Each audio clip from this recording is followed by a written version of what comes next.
Welcome to another episode of the Superbold podcast. I'm Fred Joyle, and I interview people in their entrepreneurial careers to see about where they've made bold moves and where they hesitated and where their successes and failures occurred and what they learned from them. And have a very special guest on today that I met through my brand builders group, where we work very hard to refine our messaging and our personal brand. And so let me introduce you to Matt Gerlach, who is a business coach, and he's had an interesting personal journey with some very powerful turns in it that we're going to dive into. Matt, welcome to the episode. Thanks for having me, Fred. So you coach businesses now, or are you more coaching individuals? Give me the scope of your current work.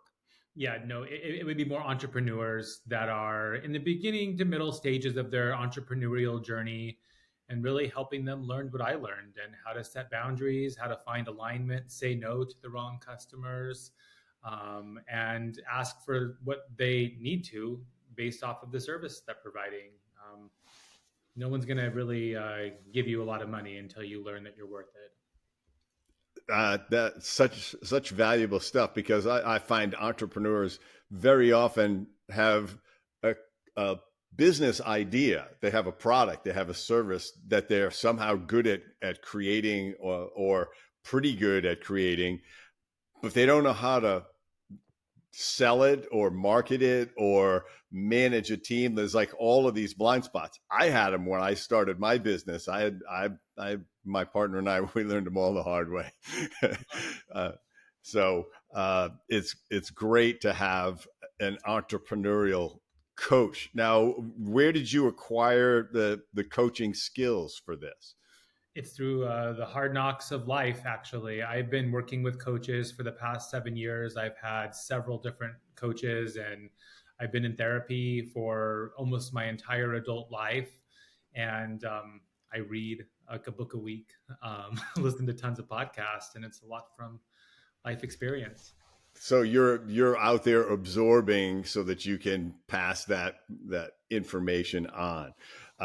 I want to talk about books at some point, because I had a thought about it today that I want to go into.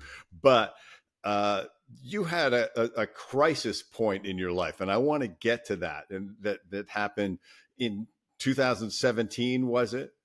So talk about what it was, sort of a paralyzing experience for you, psychologically at least, right? Yeah, so back to 2017, I had just started my consulting business. I randomly sort of fell into the baby product business when I moved to New York in 2010. It was a really booming business. There wasn't a lot of innovation, and so I was in it for about 7 years when I decided to start my own consulting business, helping small and medium brands achieve what I did for big brands. And honestly, like looking back at this, I had no idea that emotional or mental health mattered, quite honestly. I mean, I would love to know what I talked to my therapist about for the first 10, 15 years of my life. I don't really remember, but I literally had no idea that stress could hurt somebody or cause somebody problems.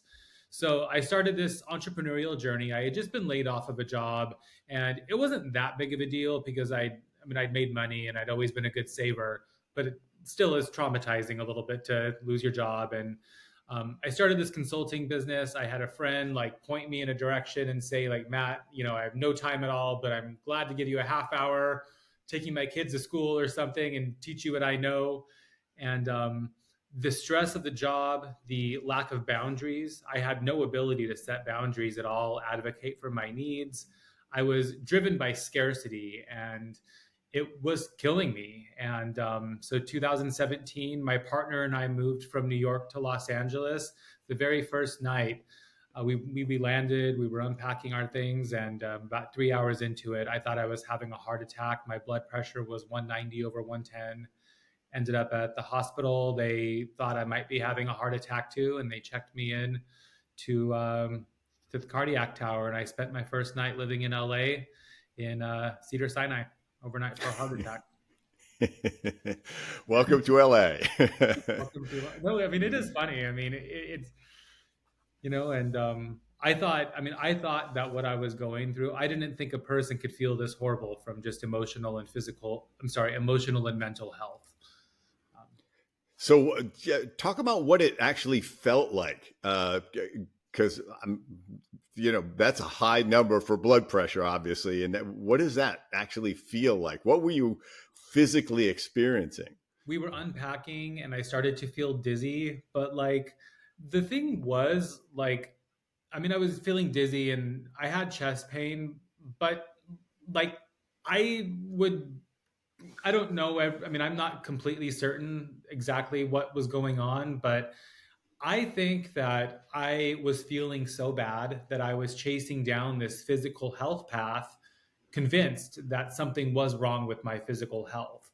And I went to cardiologists and tons of other doctors, and and they were all really gentle with me. The cardiologist is like kind of scratching her head too. She's like, this isn't normal, but she's like, there's probably points in my day where my blood pressure spikes that high, which is why we look at averages. So if I knew what I knew now, if my blood pressure was that high, I would sit down and meditate and stop obsessing and check it again in 5 minutes. And I just went into complete panic mode. And the thing was about this whole time was there was so much shame inside me. And that was fueling this entire thing. I could not relax and I could not, I couldn't take care of myself. So you thought you had a physical problem, like a heart attack, because you were having intense physical symptoms, but this was all uh, psychologically driven. And so you eventually dug deep enough into getting this. Was there someone in particular that said, "You know what's happening here, Matt"? Yes, I was going to I think like five different kinds of doctors. I was shortness of breath. I had that going on too, so I thought I had a breathing problem. I was seeing a head and neck surgeon for my nose that was it was insane. I was seeing all these different specialists, and then finally I made my way to a neurosurgeon, and he was like the rudest guy ever. But I mean, whatever. He probably was a million times smarter than I was and earned that right or whatever. But I walked in, and he took like 2 minutes with me, and he's like, "I've seen this a million times. What you're suffering from is anxiety. Don't come back to me. Like, get out of here." And just was out of the room before I so like it felt freeing that I wasn't dying, but at the same time, I was already in therapy. I was doing this like neurofeedback therapy. I was getting acupuncture. I was in yoga. None of it was really working, but I learned that it's not going to work unless you make it work for you. But it was a neurologist that told Oh, me. that's so funny. And he was like totally dismissive. It's like, I don't treat that. Get out. Uh, I've seen this. I've seen this plenty. You're anxious. You're anxious. Get out Go of away. So uh, let's go back to the word shame that you experienced, because I think that's you figured that out. How did you get there where here. you understood this about yourself? Dr. Brene Brown. She was like, I didn't really read growing up at all, which is really just interesting considering I literally read a book a week and I'd read a book a day if I had the time. And the first author that I really like sat down as an adult and learned from like this was Brene Brown. And as I'm reading this, I wish I could like go back and be a fly on the wall to like what I was actually learning and thinking at that time. But I read all, she has 5 6 7 books or something, but I read them all pretty consecutively. And I was like, so I feel everything that she's saying. She started talking, one of the quotes that she said was something like, there's a million things that she said that taught me, but one of them was like, a family is only as strong as its weakest link, something like that. And so at the same time, she was teaching me that I had shame and that vulnerability was the way through the shame, and that the shame was because of childhood trauma. And, I mean, I literally before this, I could have told you about my entire childhood in probably 2 paragraphs. And it was a really interesting unraveling of me acknowledging that I had a traumatic childhood. And I think what's interesting and where I see myself really bringing value to the world, I do think there's not enough help. I don't want to over glamorize it, but I think there is a lot of attention and help paid to what we call big T trauma, which is horrible things, but there's not as much attention paid to the small things. And like there was a lot of stuff that happened in my childhood, but one of the things was like I had no friends, not a single birthday party, nothing for 4 years. I was abandoned from my group of friends. I'm gay, and they realized something was different about me. I held that all in. I didn't tell anybody. There wasn't really anyone to tell. My parents were busy, and I was worried that being gay, if adults found out, then I could be persecuted, literally. I mean, that's what you think when you're a child. You don't know what's going on. So what age was this? About 10 years old. 10 years old. And how old were you when the anxiety hit in 2017? I was about 33, 34. Okay. All right. So at 10 years old, you came to this realization you were gay, but you couldn't tell anybody, or were you telling friends and they were shunning you, or you just shut them out? I had no friends, like not a single friend. Like I walked around at lunch by myself, hiding for 4 years because of this. So I wouldn't say that I knew I was gay at 10. I knew something was different about me, but I'm also a highly sensitive person, and there was a lot different about me. I mean, I liked cooking at a young age. Like I was super super responsible. I was helping with adult chores, mowing the lawn at I don't even know, probably 7 years old. I mean, I was doing things that like adults couldn't even do so well. And so there was a lot different about me. And I wouldn't say that being gay was like, this is kind of the way I would say it. Like, there were much bigger fish to fry than worrying about my identity. I was just trying to survive and quite honestly not kill myself because I was so depressed and lonely and just thought something was wrong with me. And so, was there?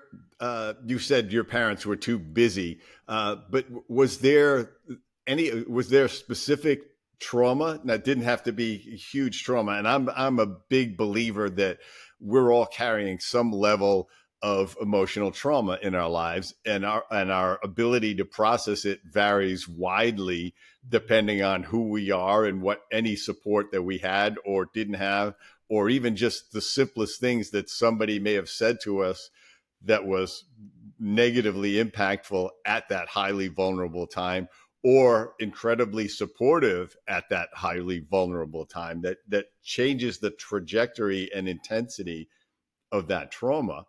But I think we're all processing some level of that, and some people in an incredibly extreme level.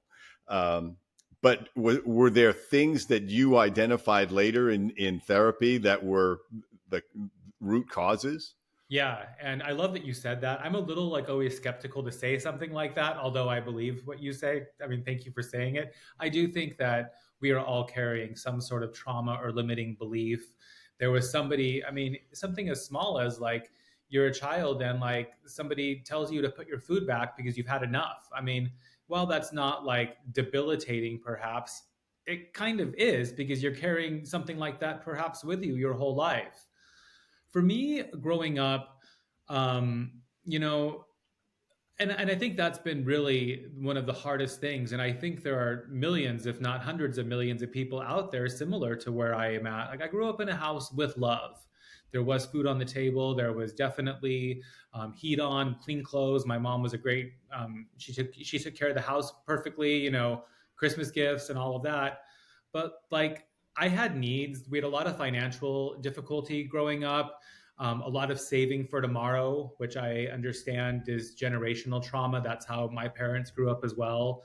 And like we didn't have money. I was reading a book recently, and the guy said, I grew up really poor. My mom and I were at the airport. And I was like, you were at an airport? And he's like, and then she bought me a magazine. I was like, you got a magazine? Like, I mean, I won't say I never had a magazine bought for me, but $4 or $3 even back then This was is, this is a little bit like a Monty Python skit, you know. It's like you had a magazine. like, We had to, read what people wrote on the ground with a stick, you know. I mean, like I said, like there was Christmas gifts, like we had a beautiful house, I mean, a beautiful small house, but clean, and the outside was really beautiful, but no, I mean, like to get $2 for something like that was just it was denied most of the time. I mean, most meaning like 95 to 99% of the Yeah, time. you would just you had the bare essentials, food and shelter, gas Right. for the car, and an ability to get to work. And I had a similar childhood. Not my parents actually started to figure out uh, how to make more money to move us out of lower middle class. Mostly because my mom was very ambitious, but it stressed the hell out of my dad because all he wanted was money in the bank, savings. And my mom wanted, like, let's keep doing things, let's try things, let's get a rent a cottage for by a lake for a week in the summertime. And my dad just didn't care about that. He was like, no, I would like $500 in the bank. But and so they never agreed on that. My mom later in life said, I never got his agreement that we both wanted this. I assumed he wanted what I wanted. And she says, and I realized the tremendous pressure I put on him every day because of that. But yeah, so you had, survival finances, but you didn't, I was never on a plane. The first time I was on a plane, I think it was 24. I was like, there's, you know, Yeah. plane flights. No, that never happened. And I mean, on top of, I mean, like there was a lot of emotional and there was some physical stuff that happened that really, I mean, in today's day and age, you would not be okay. I mean, things were said. I remember, I mean, there was a lot of emotional things that were said. And I I think mean, that, I think people would, if you're comfortable sharing some of the examples, I think that would certainly help people because I think a lot of people think, oh, well, my dad was like that, he was just like that because his dad was like that, and so he was, he had a lot of trouble with his anger, and it's like, well, what does that mean? yeah. How did that translate to you as a child? Well, I mean, thanks for asking. I mean, and you're right. I think that it is important to share things like this because we're all holding on to something that is like we're saying, oh, wasn't that bad, but that's maybe the reason that we're affected as adults. And I mean, a few things like I mean, I hate sports. Like I mean, I'm not sure if it's probably because I'm traumatized from childhood, but I had no interest, no natural talent, and like my dad had me in sports for like I'm cool with I think you should make kids try things for a year, maybe two. I don't know. I mean, I probably played baseball for 5, maybe 6 years. I hated it. Soccer for a couple of years. I mean, I wasn't good. I mean, I was made fun of. I was literally the worst player on the team. I mean, there's no question about it. And I know that, like, I mean, my dad knew how to connect with me or connect with his children via sports. And the fact that I was failing at that was, um, I was I don't want to say necessarily that I was led to believe, although I would probably say that I was led to believe that, but I definitely believe that it was my fault. I was a failure as a son, failure as a man. And like I had a lot of need. I mean, I had like, could you imagine like, I mean, and I mean, I know there's people out there, but like when I think of like now having compassion for me as a 10-year-old with not a single friend being made fun of, I was fat, I was, feminine-ish or whatever we want to call it. Like I was made fun of every day at school and my mom babysat. Like that was kind of like the thing that was going on with the chaos. She babysat out of the home. So I have two brothers, and there was, half a dozen other kids around for the better part of my childhood. And I mean, no one person can handle that. It's insane. I mean, so I mean, coming home and like just not having space and um, not having Privacy. yeah, Yeah. privacy. I mean, I had my own room, so I was doing way better than my brothers were in terms of having space. But I mean, I acted out and like, I mean, and I was definitely made to feel that something was wrong with me for that. I remember hearing things like, you're the only one with a problem. I mean, the term something is wrong with you. I mean, that just plays over and over in my mind. And I mean, there was a few episodes of some real violent behavioral correction that happened that like that wouldn't happen. And I mean, I just like there was a lot of overwhelm, and I have a lot of compassion for my mom, especially through this. Like, I mean, I've never met anyone that babysat this many kids for this many. It was complete chaos. No one person is meant for that. But like, I've learned now that like it's like if your child has special needs, which whether they're physical special needs or emotional special needs, you listen to them now. Like if your kid is acting out in school, you don't just say like something's wrong with you.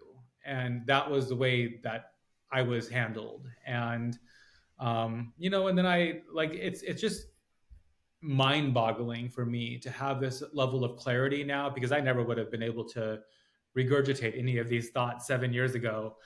And like I got a job the day I turned 15. I was out of the house all the time.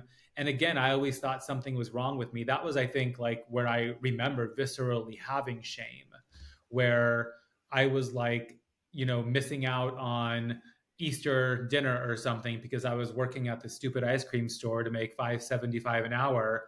And that was my fault because I valued money. But it was like some of that stuff you couldn't get out of, you had to do it. But like, I don't remember really having too many. There was a few, but I don't remember having too many family dinners once I turned 15, because I was getting out of the house because it was safer out of the house for me than it was in the house. And I always thought that was my fault too. And then going to college, I left. And I mean, I just always thought like everything that was wrong, everything that was I mean, it's really crazy to say this, but everything that was wrong in the family, there are some other kind of things that I don't really necessarily want to share about other people's problems. I always thought those were my fault, like that it was somehow my fault that he is, having his problem because I wasn't a good enough son or a good enough brother or a good enough nephew.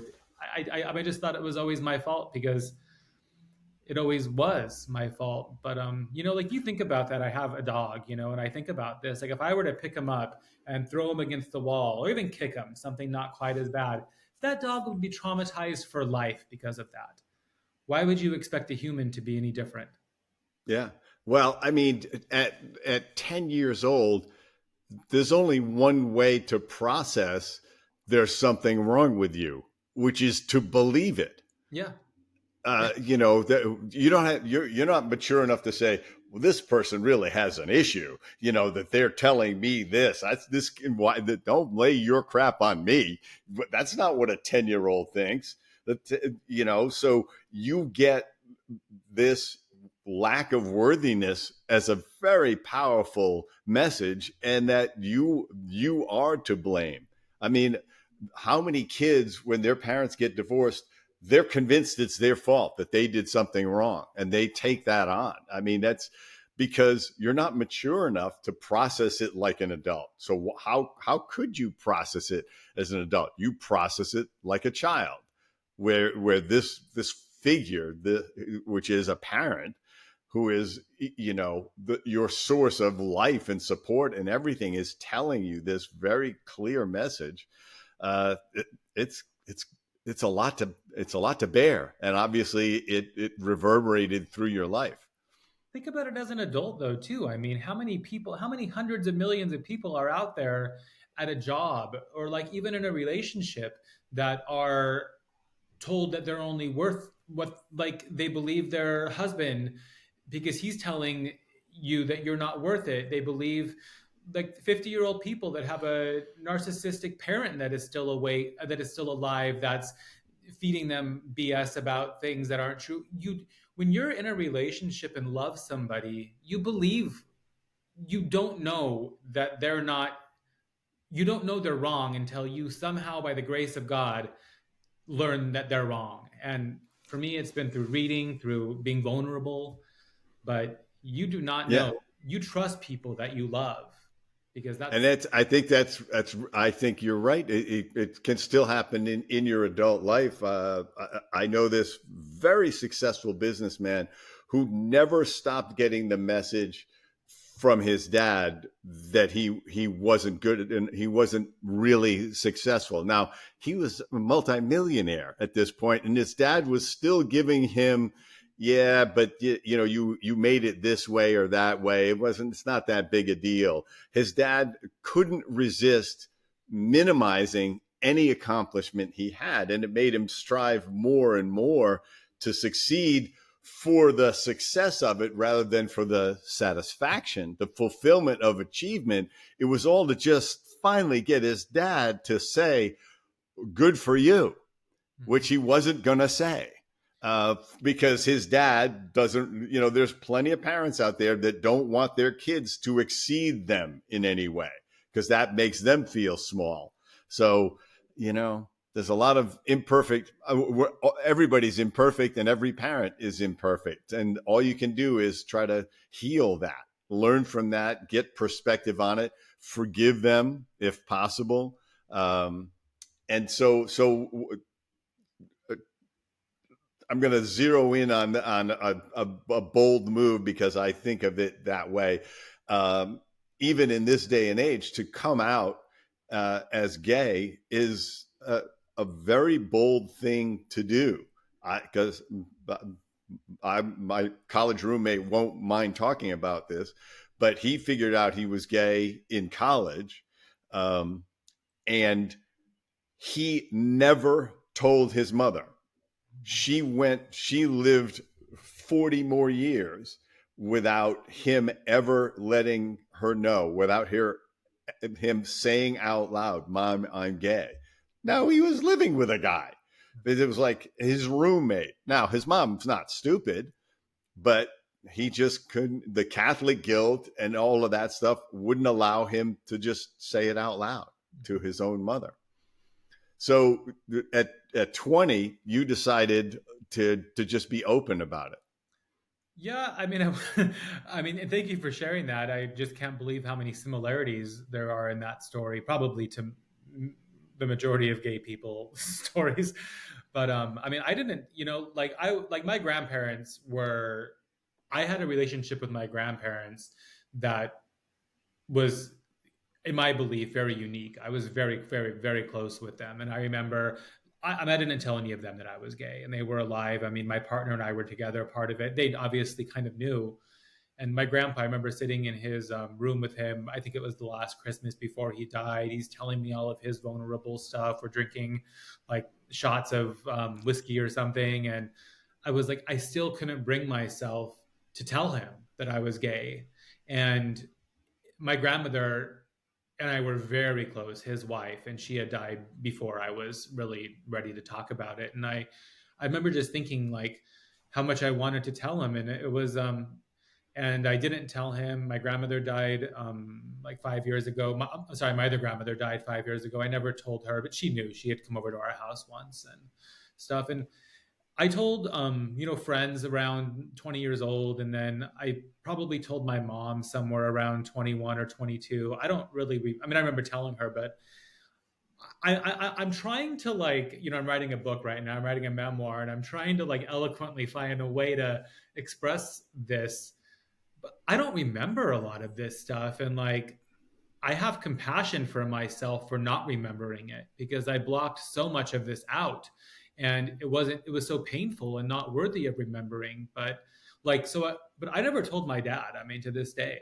And I mean, he's obviously, I mean, he comes over to my house and he's met David, my partner. They have a good relationship and everything. And it's definitely been something that's been, for lack of a better word, maybe used against me, that I didn't tell him, as if it was my responsibility to tell him.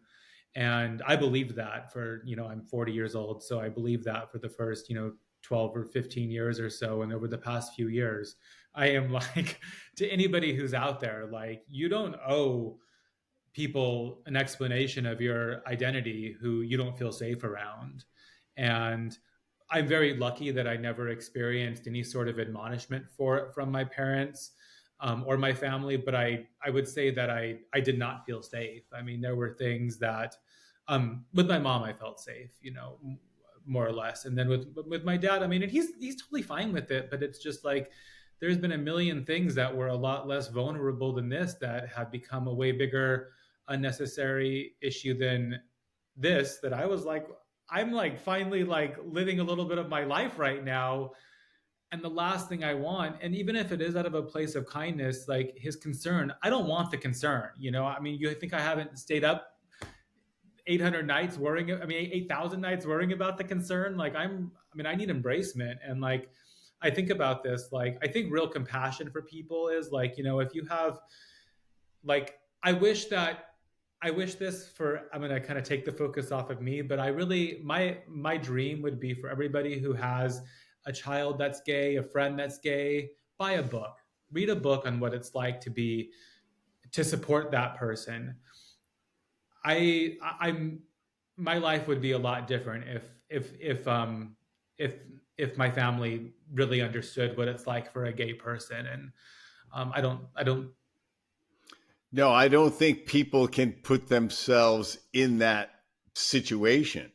I encounter people when I talk to people about the experience of being black, and they say, "Well, I don't think it's as bad as you think it is." And I said, "Well, ask every black person you know. Ask any if any of them have been stopped for driving while black. Just ask." And like the most successful, he's a neurosurgeon, or he runs his own law firm. Ask him. I guarantee you, he's not going to say, or she's not going to say, "Oh, that only happened once," or "That never happened to me." It's going to say, I've lost track. Mhm. And really, and I've had people say, "Well, I really don't believe that." It's like, you don't have to believe it's true whether you believe it or not.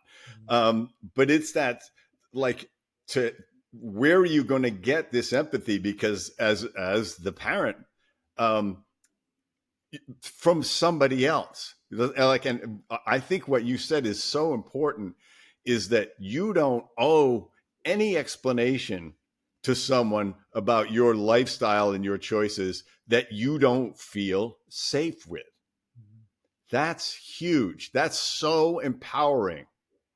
You know what's That if people, if you're, whatever you are, whatever you're suffering, um, if you could remember that you don't, when people are saying, "Oh, well, you should have told me," or "You should have asked for my help," or "You should have helped me understand," it's like, I'm sorry, you didn't make me safe to do that, so that's why I didn't do it, so I don't owe you that. It's I mean, one of my favorite authors is a woman named Glennon Doyle, and she says something like, this is paraphrased certainly, but it's like, it's not my responsibility to teach you how to treat me. And like, I had to get really comfortable with the word privilege, whatever it was, 5 6 years ago. Like, I hated that word, but I'm very comfortable with the word privilege right now. And you brought up being black, and like, I think there's like an element of compassion for being gay, or empathy even for being gay, that I never really quite felt that I deserved. And I don't know that I'm a white man. Like, I'm not. It is I mean, I read an article like not that long ago about like, like, I think it was a mom who was, I mean, a black mom who was telling her black son, like, how to handle like the police, and like, it's like, you stop, like when you get stopped, you say, "Hi, I have to let you know there's a camera on." I mean, can you imagine? You and I as white men don't have to do that. And my No, sexuality, we give attitude to the policeman, is what we do. and Like, my he's interrupting our day and annoying us, and we get away with it. we get away with it. And my sexuality isn't evident. I can hide it, visibly like that. But if somebody who's a lot of people, I mean, I love the word empathy. I think it's one of the biggest. I think it's one of my superpowers, and I think it's one of the most important things ever. And I guess you're bringing me back a little bit to like the childhood trauma. I thought I was the most selfish person in the world. Like, and then like, because that's what I was made to believe. And then now that I mean, I am one of the most empathetic people. I mean, I know I'm one of the most generous. And this has been part of my healing is like learning to love myself, to listen to myself, to see what other people see, to see the positive things other people see in me. And by doing so, like my life is nothing like what it used to be. Like I have so much peace inside me because I've learned to love myself by breaking free of what I thought I was that was negative. Yeah, it's pretty hard to love, anybody else really in a healthy way if you don't love yourself. That's what the other person in your life is going to experience. Is they're like, I can't help you with the fact that you don't love yourself. You have to get there. But you managed to get there, Matt, and I think it's an admirable path. And then more importantly, an inspiring path for anybody who's whatever you're struggling with from your childhood trauma or your identity issues, uh, not owing anybody an explanation and being and never letting those negative messages become your story. But you have to figure out that you're hearing them. I think you probably didn't. I hear you talking about it now. You realize that you were constantly hearing there's something wrong with you, and at 18 you probably weren't saying, you know what, I was getting this message over and over again, that's my problem. You don't have that awareness. You have to click into that realization. It's like, oh, that's a lot of bad input, but I don't have to believe it anymore. Um, and that's when I think the shift and healing can start to happen. Absolutely. Yeah, it's thank you for just this conversation. I've really enjoyed like being able to talk about this with you. And the only way I mean it's funny, like I think that I've changed, been I mean improved, rather grown more than most people that I've met. I don't know if most people started as low as I was, so there maybe wasn't as much to have to improve. I don't mean that in a self-deprecating way. I mean that I was very much suffering from depression, anxiety, suicidal ideation in a way that I don't think most people are. And it's just getting perspective. I mean, I mentioned earlier getting out of the house, and I spent a lot once I did start making friends, which like now I'm just looking back at this, like I have honestly like more friends now than almost anybody I know. And it's not quantity either. I mean, I have a lot of quality friends, like, and I got out of the house. I started spending holidays with other people's families and started seeing, like, I mean, every family has their stuff, but like, I started to see that there was an embracement of authenticity of one another that wasn't what that wasn't my experience growing up. And I think, I mean,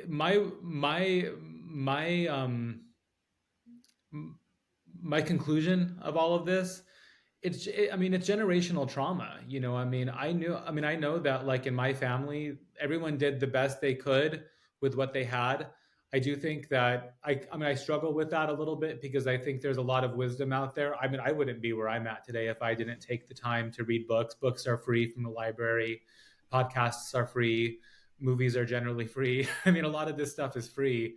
um, and it could be movies. I mean, you learn from, I'm just naming a movie, but like, like a coming of age story, like, Rudy or something like that, that is just like all of these lessons, all of these movies have lessons in them. And if we don't get ourselves out of our environment, we're not going to have the opportunity to see what it's like somewhere else. And like right now, I mean, I believe that could make millions, billions of dollars if I wanted to. And I never could, I never imagined that I'd be sitting here saying that I could be a billionaire if I wanted to. And you start to realize that none of these people who are achieving excellence are any different than you and me. They're just people that believe it's possible for them. And Yeah, they're not stopping themselves. They're not imposing a limitation that says, "Oh, I probably can't do that." They're saying, "I probably can do that. I think I will do that." Uh, and so, I imagine that you're a rock solid coach because of your empathy as well as your business experience. So, I think there's a lot of entrepreneurs out there who could benefit from it, and I think there's a lot of people in general who will benefit from you sharing what you have in this conversation, Matt. So, how would somebody track you down if they wanted to become one of your 1,000 friends or so? Thank you. And Fred, honestly, thank you for this conversation. I've enjoyed it more than I can express in words right now. It's really been a very vulnerable conversation for me. But I think that what you said that really got me um, going was like, people need to hear this. I mean, if I Yeah. would have heard this 15 years ago, I probably wouldn't have ended up in the hospital. And which I'm fine with. I mean, I think adversity happens, and I mean, I wouldn't change much about my story. But thank you. You can find me. I'm very active on Instagram. I am Matt Gerlach at Instagram and on TikTok. And my website is mattgerlach.com. I publish a weekly blog. I love my blog. It's very vulnerable, teaching what I've learned in the world. I have a quiz about how you're doing in terms of living an abundant life.